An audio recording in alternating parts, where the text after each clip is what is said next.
Desde el momento en que abrí los ojos por primera vez, mi vida ya estaba marcada por el peligro y la incertidumbre. Nací en una época en que mi pueblo, los hebreos, era esclavizado y oprimido por el faraón de Egipto. Las manos de mi madre, suaves y temblorosas, me arropaban con desesperación, pues el edicto del faraón era claro: todo varón hebreo debía ser arrojado al Nilo y perecer. En medio de esa angustia, mi madre, una mujer con más valentía de la que las palabras pueden expresar, tomó la decisión que cambiaría mi destino y el de nuestra nación. Durante 3 meses, logró ocultarme en su hogar. Recuerdo los susurros apremiantes, las miradas furtivas, los latidos acelerados de su corazón cada vez que alguien se acercaba. Pero llegó un momento en que ya no pudo ocultarme más. Fue entonces cuando, con lágrimas en los ojos y una fe inquebrantable, construyó una pequeña cesta de juncos, la impermeabilizó con brea y me depositó en ella, confiándome al río Nilo.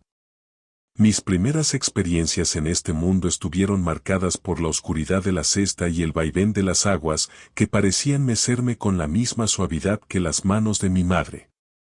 El destino quiso que, mientras la corriente me llevaba, la hija del faraón se encontrara bañándose en el río. Al descubrirme, mi llanto rompió el silencio del lugar y despertó en ella algo inesperado: compasión. No era común que alguien de la realeza mostrara piedad hacia un niño hebreo, pero el plan de Dios era más grande de lo que cualquiera de nosotros podía comprender. Fui adoptado por ella, y así, de ser un niño destinado a morir, me convertí en un príncipe de Egipto. Mi infancia en el palacio fue un tiempo de paradojas. Por un lado, me crié entre lujos, educado en las artes y las ciencias de los egipcios, pero por otro, no podía ignorar las miradas de los esclavos hebreos que se cruzaban en mi camino.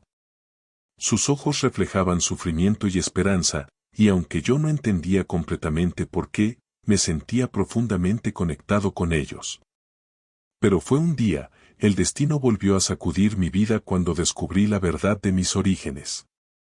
No era simplemente un noble egipcio, yo era hebreo, parte de ese pueblo oprimido que sufría bajo la mano del faraón. El día que decidí intervenir en una pelea entre un capataz egipcio y un esclavo hebreo, actué sin pensar en las consecuencias. La furia me consumió al ver la crueldad con la que se trataba a mi gente, y en un momento de rabia, maté al capataz. Sabía que este acto de justicia personal no sería visto con buenos ojos por las autoridades egipcias.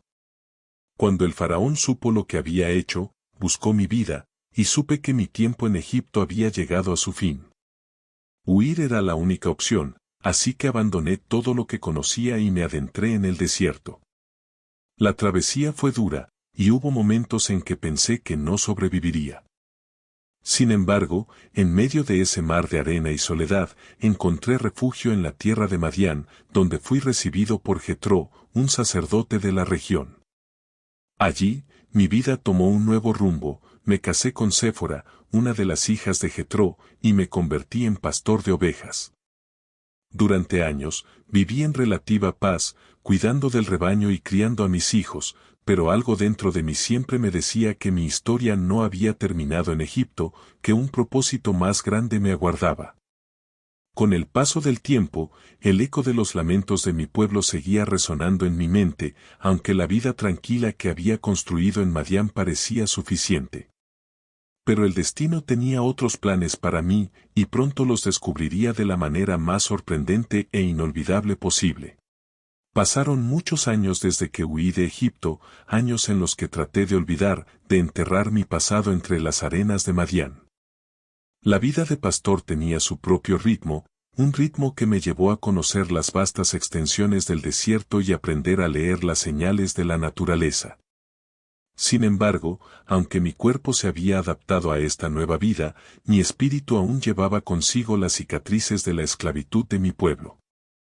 Cada día en el desierto parecía susurrarme que mi destino no estaba allí, sino en algún lugar más allá, donde las heridas del pasado necesitaban sanar. Fue en un día cualquiera, mientras llevaba a las ovejas a pastar en las laderas del monte Horeb, cuando mi vida dio un vuelco inesperado. A lo lejos, noté algo extraño, un arbusto en llamas. Hasta ese momento, el fuego no era una rareza en el desierto, donde el calor podía encender fácilmente las plantas secas. Pero había algo diferente en esta zarza, el fuego ardía, pero el arbusto no se consumía.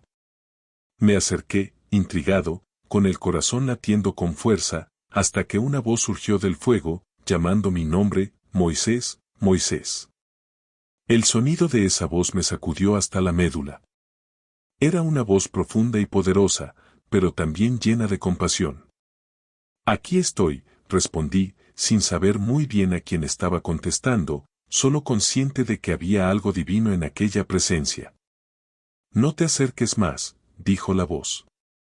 Quita el calzado de tus pies, porque el lugar donde estás es tierra santa. Fue entonces cuando entendí que estaba en la presencia de Dios.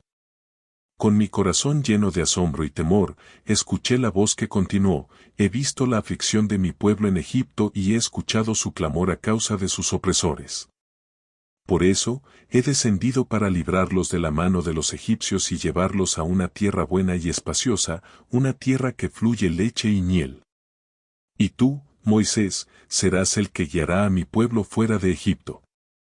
En ese momento, sentí que el peso del mundo caía sobre mis hombros. Yo, el que huyó de Egipto por temor a la muerte, ¿debía regresar para liberar a mi pueblo? ¿Cómo podría yo, un simple pastor, enfrentarme al faraón, el hombre más poderoso del mundo? Mi voz tembló al responder: ¿quién soy yo para ir ante el faraón y sacar de Egipto a los hijos de Israel? Pero la voz de Dios no vaciló: yo estaré contigo, dijo, y esta será la señal de que te he enviado: cuando hayas sacado al pueblo de Egipto, me serviréis en este monte. A pesar de la promesa de la presencia de Dios, las dudas se apoderaban de mí. Pero, ¿qué les diré si me preguntan quién me envió? ¿Cuál es tu nombre?, pregunté. Yo soy el que soy, respondió Dios. Así dirás a los hijos de Israel: yo soy, me ha enviado a vosotros, punto. Ese nombre, tan poderoso y misterioso, resonaba con la eternidad misma. No era solo un nombre, era la esencia de todo lo que existe. Aún con esa revelación, el temor no me abandonaba. Traté de poner más excusas, pero, ¿y si no me creen? ¿Y si dicen que no me has enviado? Dios me pidió entonces que arrojara mi vara al suelo, y cuando lo hice, la vara se convirtió en una serpiente. Al recogerla de nuevo por la cola, volvió a ser una vara. Luego, me pidió que introdujera mi mano en el pecho y, al sacarla, estaba leprosa; al volverla a introducir, quedó restaurada. Estas señales me las dio para que los hijos de Israel supieran que era Él quien me enviaba.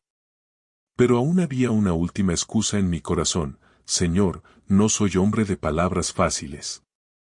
Soy torpe de lengua. Sentía que la tarea era demasiado grande para mí. Sin embargo, la paciencia de Dios era infinita. ¿Quién dio la boca al hombre? ¿Quién hace al mudo o al sordo, al que ve o al ciego? ¿No soy yo, el Señor? Ahora ve, y yo estaré con tu boca y te enseñaré lo que has de decir. Finalmente, comprendí que no había lugar para más excusas. Dios había hablado, y no podía seguir negando su voluntad. Sin embargo, en su misericordia, permitió que mi hermano Aarón me acompañara y fuera mi portavoz. Así, con la vara en la mano y la misión divina en el corazón, me dispuse a regresar a Egipto, al lugar de donde una vez había huido. Tenía miedo, sí, pero también sentía una nueva fuerza naciendo en mi interior, una fuerza que no venía de mí, sino del yo soy que me había llamado. El viaje de regreso a Egipto no fue fácil, pues cada paso me acercaba más a enfrentar al faraón, al hombre que había intentado matarme. Sin embargo, mi miedo se mezclaba con una renovada convicción: no iba solo. Dios estaba conmigo, y su presencia se sentía como un fuego que ardía en mi interior, un fuego que, al igual que la zarza, no me consumía, sino que me fortalecí. Tópico 3. Las plagas de Egipto y el Éxodo. Regresar a Egipto fue como caminar hacia la boca de un león. Las imágenes de mi juventud volvieron a mi mente cuando crucé las puertas de la ciudad. Los edificios majestuosos y los templos que una vez me rodearon ahora parecían tan lejanos de mi realidad como lo estaba el monte Horeb. Sin embargo, lo que no había cambiado era la miseria de mi pueblo. Sus rostros reflejaban sufrimiento y desesperación, los mismos ojos que, siendo un joven príncipe, no comprendía del todo, pero que ahora entendía profundamente. Estaba allí para liberarlos, y aunque no sabía cómo sucedería, sabía que Dios había prometido que estaría conmigo. Aarón y yo nos presentamos ante el faraón.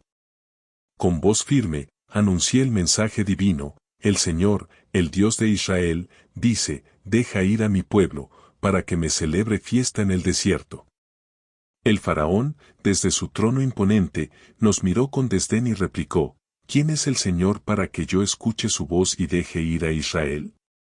No conozco al Señor, ni tampoco dejaré ir a Israel. Su respuesta no me sorprendió, pero aún así, un escalofrío recorrió mi cuerpo. Sabía que esta batalla no se ganaría fácilmente. Dios nos había advertido que el corazón del faraón sería endurecido, pero también nos había dado el poder para demostrar su gloria ante Egipto. Tomé la vara que llevaba en la mano y, por mandato de Dios, la arrojé al suelo frente al faraón y sus magos. La vara se convirtió en una serpiente, pero, para mi desconcierto, los hechiceros del faraón hicieron lo mismo con sus varas. Sin embargo, la serpiente de mi vara devoró a las de ellos, lo cual fue solo un pequeño preludio de lo que estaba por venir. El faraón no cedió, así que comenzaron las plagas. Cada una de ellas era un juicio contra los dioses de Egipto y una muestra del poder de Dios. La primera plaga transformó las aguas del Nilo en sangre. El río, que era el sustento de la vida en Egipto, se convirtió en muerte líquida.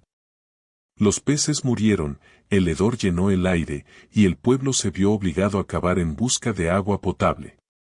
Sin embargo, el faraón endureció aún más su corazón y no dejó ir a mi pueblo.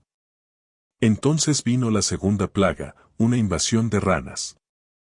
Las ranas cubrieron la tierra, entrando en las casas, en los hornos y hasta en las camas de los egipcios. Los hechiceros del faraón pudieron replicar esta plaga, pero no pudieron librar al país de ellas. Solo cuando el faraón, en un momento de desesperación, pidió que intercediera ante Dios para quitar las ranas, se disipó la plaga. Pero apenas desaparecieron, el faraón volvió a endurecer su corazón. Las plagas continuaron, cada vez más severas. Vinieron los piojos, el enjambre de moscas, la muerte del ganado, las úlceras que se formaron en la piel de los egipcios. Cada vez que el faraón se negaba a dejarnos ir, una nueva plaga caía sobre la tierra de Egipto. El granizo destruyó los cultivos, y luego las langostas devoraron lo que quedó. La oscuridad cubrió el país durante 3 días, una oscuridad tan espesa que podía sentirse. Sin embargo, los hijos de Israel, en Gosén, permanecían a salvo de cada plaga. Dios estaba haciendo una distinción clara entre su pueblo y los egipcios. Cada plaga fue un golpe directo a los dioses en los que los egipcios confiaban: el Nilo, símbolo de vida; las ranas, asociadas a la diosa Eket; el sol, venerado como Ra. Aún así, el faraón se mantenía firme en su negativa. Pero la 10ª plaga, la que sellaría el destino de Egipto, fue la más terrible de todas: la muerte de los primogénitos. Dios me instruyó para que cada familia hebrea tomara un cordero sin defecto y lo sacrificara.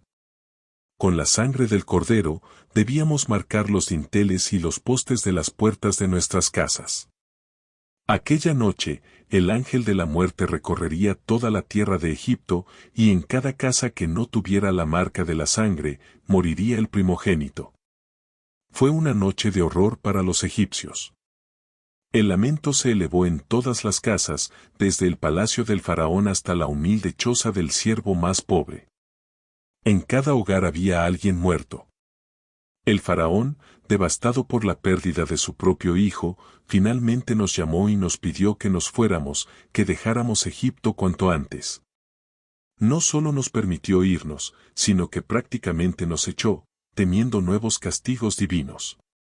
Aquella noche, mi pueblo se preparó apresuradamente, comiendo el cordero con pan sin levadura, tal como Dios lo había ordenado, y con el amanecer, salimos de la tierra de nuestra esclavitud. Éramos cientos de miles, hombres, mujeres, niños, y llevábamos con nosotros las posesiones que habíamos podido recoger, así como las riquezas que los egipcios, en su prisa por vernos partir, nos dieron como compensación.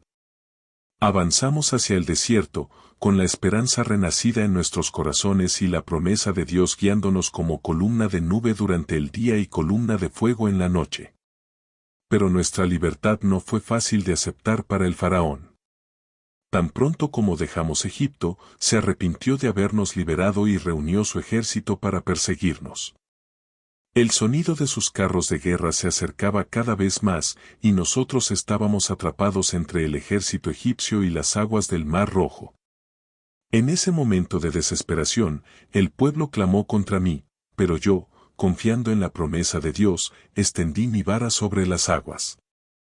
Entonces, algo extraordinario ocurrió, las aguas se separaron, y un camino de tierra seca apareció ante nosotros.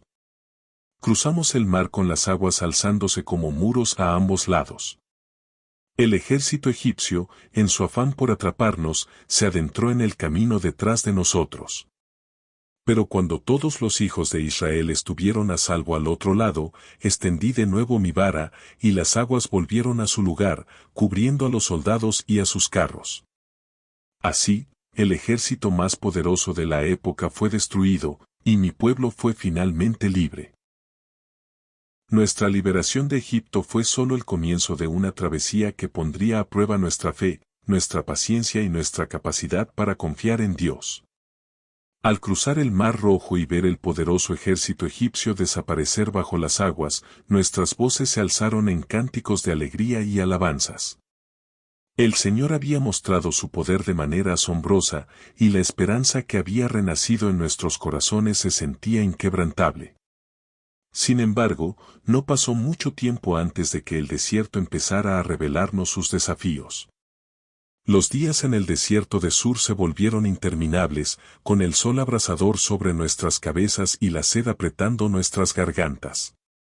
Después de 3 días sin encontrar agua, llegamos a Mará, donde había un estanque, pero sus aguas eran amargas y no se podían beber. La desesperación se apoderó del pueblo, y sus quejas comenzaron a resonar una vez más. ¿Por qué nos sacaste de Egipto para morir de sed en el desierto? En mi interior, comprendía su desesperación, pero también sabía que Dios no nos había llevado tan lejos solo para abandonarnos. Me dirigí a Dios en busca de ayuda, y Él me mostró un árbol que debía echar en las aguas. Al hacerlo, las aguas se volvieron dulces y bebibles. Una vez más, Dios había mostrado su provisión, pero el camino por el desierto era largo, y nuestra fe sería probada una y otra vez. Mientras avanzábamos, las quejas por la falta de comida comenzaron a surgir. La gente miraba atrás y añoraba los tiempos en Egipto, donde aunque esclavos, al menos tenían pan y carne. Fue en esos momentos de duda y desesperanza que Dios nos mostró su fidelidad de una manera que jamás podríamos haber imaginado. Hizo llover maná del cielo. Cada mañana, cuando el rocío se levantaba, quedaba en el suelo una especie de sustancia blanca y fina, que podíamos recoger y comer. Aquello era nuestro alimento diario, el pan del cielo. Y por la tarde, enviaba bandadas de codornices para que tuviéramos carne. Sin embargo, había una condición: solo debíamos recoger lo suficiente para cada día, pues si guardábamos más, se pudriría. Con esto, Dios nos enseñaba a depender de su provisión constante. Nuestra travesía nos llevó al monte Sinaí, un lugar sagrado donde Dios tenía un propósito muy especial para nosotros. Allí, Él me llamó a subir a la montaña, y mientras el pueblo permanecía abajo, el monte se llenó de fuego, humo y truenos.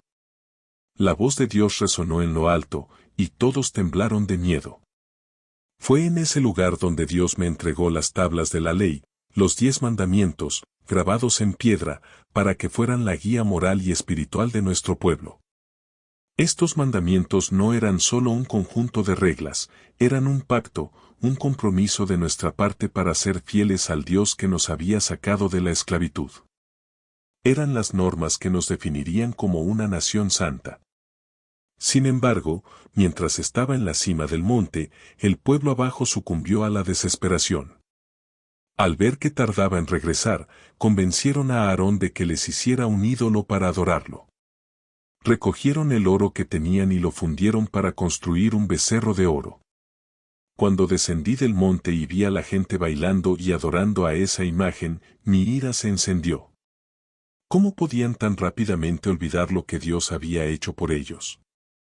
Arrojé las tablas de la ley y las rompí en mi frustración. Dios también estaba airado y dispuesto a destruir a todo el pueblo, pero intercedí por ellos, suplicando misericordia. Recordé cómo Dios había prometido a Abraham, Isaac y Jacob que su descendencia heredaría la tierra prometida, y rogué que no los aniquilara. La misericordia de Dios prevaleció, y una vez más, subí al monte Sinaí, donde recibí unas nuevas tablas de la ley. A pesar de nuestra traición, Dios renovó su pacto con nosotros, mostrándonos que su fidelidad no dependía de nuestra perfección, sino de su amor inquebrantable. Nuestro tiempo en el desierto continuó con muchas más pruebas.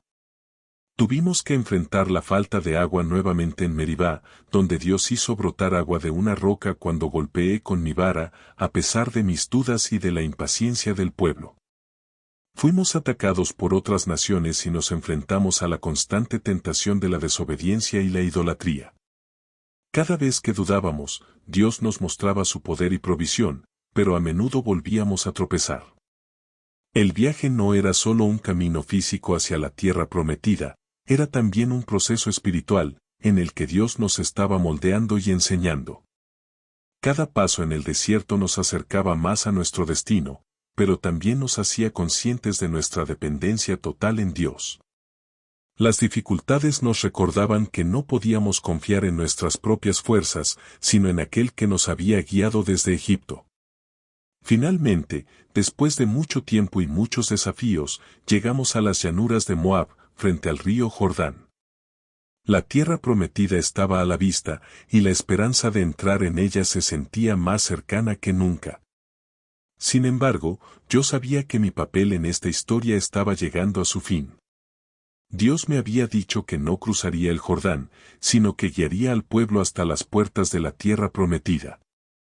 Había liderado a Israel a través del desierto durante 40 años, pero había llegado el momento de que otro tomara el relevo.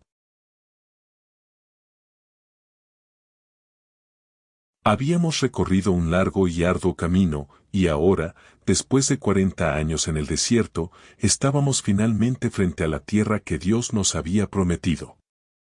Podíamos ver las colinas de Canaán al otro lado del río Jordán.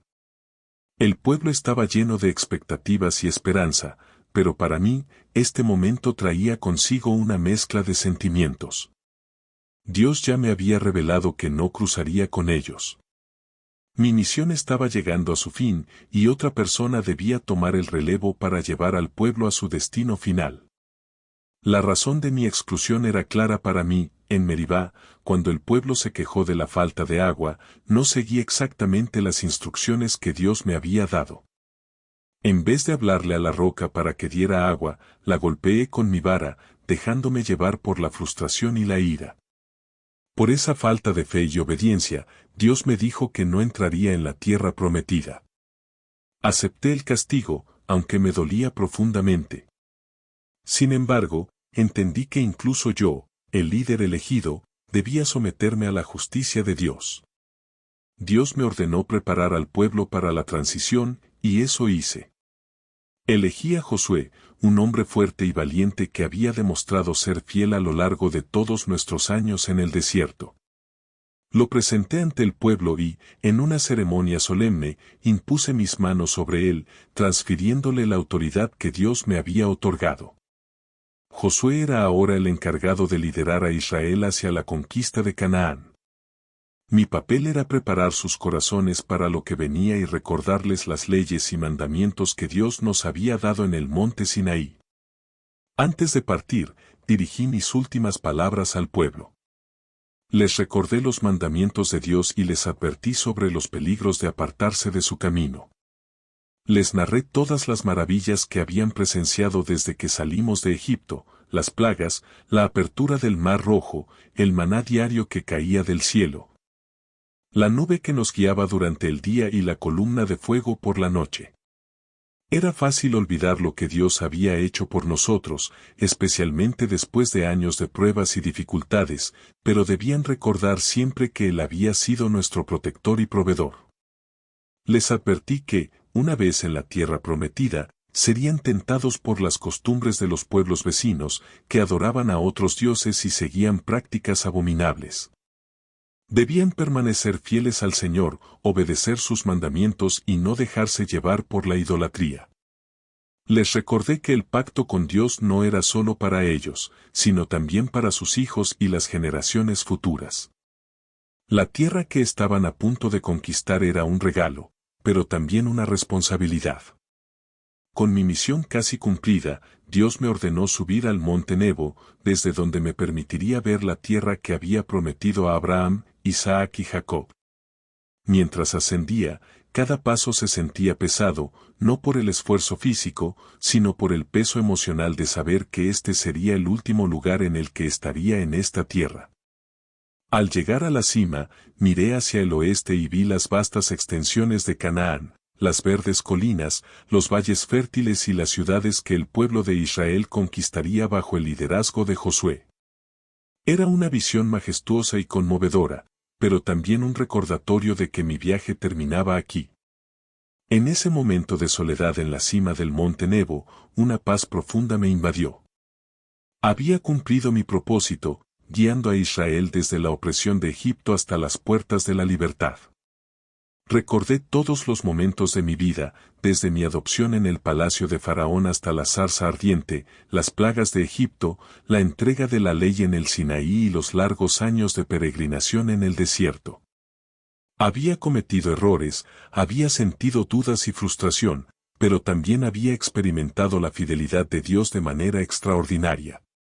Dios me habló por última vez, con una voz serena y llena de compasión. Me recordó las promesas hechas a nuestros antepasados y me aseguró que las cumpliría. Me sentí reconfortado al saber que, aunque yo no cruzaría el Jordán, el pueblo que había guiado finalmente alcanzaría la tierra prometida. Cerré los ojos, entregué mi espíritu, y fue allí, en la cima del monte Nebo, donde descansé. La Biblia dice que Dios mismo me sepultó en un lugar que nadie conoce hasta hoy. Mi historia no terminó conmigo, continuó a través de Josué y de todos aquellos que mantuvieron viva la fe. La travesía de Israel por el desierto no fue solo una lección de resistencia, sino un testimonio de la paciencia y la misericordia de Dios. Aunque yo fui su instrumento, fue Él quien hizo posible cada victoria, quien proveyó cada necesidad y quien mostró el camino a seguir. Me siento honrado de haber sido parte de esta gran historia, una historia que continúa siendo contada de generación en generación. Gracias por compartir este momento de reflexión. Cada palabra que compartimos aquí es una semilla de fe que juntos cultivamos en nuestro camino espiritual. Tu participación no solo enriquece este espacio, sino que también fortalece nuestra comunidad, unida por la búsqueda de Dios y su propósito en nuestras vidas. Te invito a dejar en los comentarios tus pensamientos, experiencias o peticiones de oración. Recuerda que este es un espacio de apoyo, donde juntos podemos edificarnos y animarnos en la fe. Si este mensaje ha tocado tu corazón, compártelo con alguien que lo necesite. No olvides suscribirte y activar las notificaciones para seguir recibiendo contenido que nutra tu espíritu y te ayude en tu caminar con Dios. Que su amor y su paz te acompañen siempre, y que en cada día encuentres su guía y fortaleza. Nos vemos en el próximo video, hasta la próxima.